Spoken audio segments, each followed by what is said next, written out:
میں چاند سے مہمونہ خورشید علی رائٹر پارٹ 3۔ تو پھر وہ جہیز میں کیوں رکھے گئے تھے؟ حالانکہ جہیز میں رکھنے کا تو حق نہیں بنتا۔ مجھے تو یہ بھی پتہ چلا ہے کہ تمہارے جہیز میں بھی بہت سی اشیاء تحفے کی صورت میں آئی ہوئی ہیں۔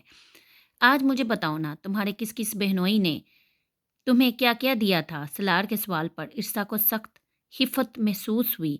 مجھے نہیں معلوم، امی سے پوچھ کر بتاؤں گی، وہ ٹٹائی سے بولی۔ تو سلار کہنے لگا، مگر میں ابھی ابھی سن کر آ رہا ہوں، تم نے تو باقاعدہ بہنوئیوں سے فرمائشیں کر کر کے سامان لیا تھا۔ کیا بکواس ہے سلار یہ؟ فرمائشوں کے لیے میرے بھائی نہیں تھے؟ دلاور بھائی نے میری کسی خواہش کو پورا کرنے میں کوئی کسر نہیں چھوڑی۔ میں کیوں بہنوئیوں سے فرمائشیں کرتی؟ مجھے کیا معلوم؟ تمہارے ہی بہنوئی ارشد میاں جتلا رہے تھے، تمہارا اور رابعہ کا نام لیا تھا انہوں نے۔ ارسا کو ارشد پر سخت غصہ آنے لگا۔ نہ جانے زبیدہ آپا اس بیوقوف کے ساتھ کیسے گزارا کر رہی ہیں۔ وہ منہ ہی منہ میں بڑبڑائی، جسے سلار نے بغور سن لیا اور ہنس دیا۔ تم لوگوں کے نزدیک تو سبھی بیوقوف ہیں، بلکہ ہر شریف آدمی بیوقوف ہے نا؟ مجھے تم اس لیے لے کر آئے ہو کہ مجھ سے یوں جلی کٹی باتیں کرو، وہ تن تنا کر بولی۔ تو سلار نے یکدم سگنل چینج کر دیا۔ نہیں، تمہارے حسن کی مدح سرائی کروں گا۔ پھر جل کر بولا، زبانیں بر کے لیے تو تمہارے 16 سنگار ہیں اور میرے لیے یہ بکواس حلیہ۔ تو کیا مطلب ہے تمہارا؟ میں تمہارے لیے نئی نویلی دلہن بن کر بیٹھ جاؤں؟ وہ اترا کر بولی۔ تو سلار نے اس کے صبیح چہرے کی طرف دیکھا اور جذب سے بولا، تم میرے لیے کون سی پرانی ہو، آج بھی بالکل نئی نویلی ہو۔ رابعہ کے ساتھ بیٹھی ہوئی وہ رابعہ سے زیادہ حسین لگ رہی تھی۔ رابعہ کا رنگ بھی سانولا تھا اور جسامت بھی فربئی تھی۔ تقریباً ساری بہنیں ہی ایک جیسی تھی سوائے ارسا کے، وہ غالباً اپنی ماں کی شکل پر تھی۔ سلار نے دل ہی دل میں سوچا، پھر اسے اچانک خیال آیا تو کہہ بیٹھا، تم اپنی بہنوں سے بالکل مختلف ہو، بالکل آنٹی کی شکل پر ہو۔ اچھا؟ وہ اپنی تعریف پر کھلکھلا دی اور بے ساختہ بول اٹھی، فرحان بھی یہی کہہ رہا تھا۔ فرحان؟ یہ کون ہے؟ سلار یکدم چونک سا گیا۔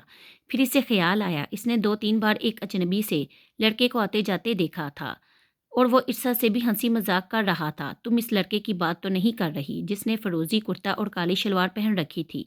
ہوں۔ ارسا سنبھل کر بیٹھ گئی۔ کون ہے وہ لڑکا؟ سلار کو تجسس سا ہوا۔ توبہ ہے سلار، تم سے بات کرنا کھال سے ناخن کھنچوانا ہے۔ امی کے رشتہ داروں میں سے ہے، یعنی دور پڑے کا کزن، فیصلہ آباد سے آیا ہوا تھا۔ اب تو بہت کم ہو گیا ان لوگوں کا آنا جانا، پہلے تو یہ لوگ بہت آتے جاتے تھے، ہم لوگ بھی کئی بار ان کے ہاں جا کر ٹھہرے ہیں۔ سلار چپ سا ہو گیا۔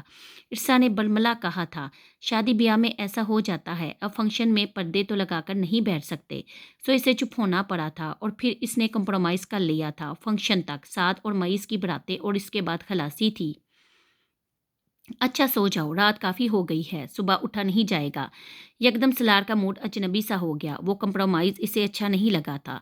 پہلے ہی دن اس نے ارسا کی سابقہ زندگی کے رہن سہن کو پس پشت ڈال دیا تھا۔ اس کا خیال تھا یہ کھوج بین بے معنی ہوتی ہے، اب جس طرح وہ چاہے گا ارسا اس طرح زندگی گزارے گی۔ لیکن ارسا تو پھر وہ کیوں خود کو بدل رہا تھا؟ ارسا نے سلار کی طرف دیکھا، پھر چٹکی بجا کر بولی، کیا تم مجھے سلانے کے لیے لائے تھے؟ سلار نے کوئی جواب نہیں دیا۔ ارسا کے دل میں خطرے کی گھنٹی بجی، کہیں ایسا نہ ہو کہ کچھ ہی دیر میں سلار اس سے مزید سوالوں پر اتر آئے اور اس کے درمیان کشیدگی پھیلے، اور اس سے قبل اسے سلار کا موڈ درست کرنا تھا، اس کی ساری توجہ کو اپنے اوپر مبذول کرانا تھا۔ اے ہلو! وہ سلار کے کان میں گدگدی کرتے ہوئے اسے اپنی طرف متوجہ کرنے لگی۔ دوسرے ہی پل وہ اپنی کوشش میں کامیاب ہو گئی تھی۔ دن کے 2 بج رہے ہیں سیٹھ صاحب، یہ تمہارے اٹھنے کا ٹائم ہے۔ اماں جی نے جیسے ہی اسے دیکھا تو ان کے تیور بگڑ گئے۔ آپ کو تو پتہ ہے اماں جی، رات شادی سے لیٹ آئے تھے، وہ بیزاری سے بولا۔ باقی گھر والے بھی تمہارے ساتھ شادی میں گئے تھے، وہ تو اتنی دیر پڑے نہ سوئے، اور تم جو سوئے، تمہاری بیگم بھی ساتھ پڑی رہی۔ اسے بھی شرم و حیا نہیں کہ وقت سے اٹھ جائے، گھر میں بچے بڑے سبھی ہیں، لیکن تم لوگوں کی تو جیسے شرم حیا ہی مر گئی ہے۔ ارسا ابھی سو کر اٹھی تھی اور ناشتے کی غرض سے کچن میں جا رہی تھی، کچھ نہیں بولی اور چپ چاپ کچن میں چلی گئی۔ سلار کو ارسا کی یہی بات بہت باتی تھی کہ وہ اماں جی کی بات کا پلٹ کا جواب نہیں دیا کرتی تھی، جبکہ اماں جی کی کڑوی کسیلی کسی سے بھی برداشت نہیں ہوتی تھی، یہاں تک کہ خود اس کی ماں سے بھی۔ سلار اماں کے کمرے میں چلا گیا۔ عشرت بیگم بیٹی سے فون پر بات کر رہی تھی۔ سلار صوفے پر بیٹھ گیا۔ اماں جی کی آوازیں کمرے سے آ رہی تھی۔ اب وہ براہ راست ارسا سے گفتگو کر رہی تھی۔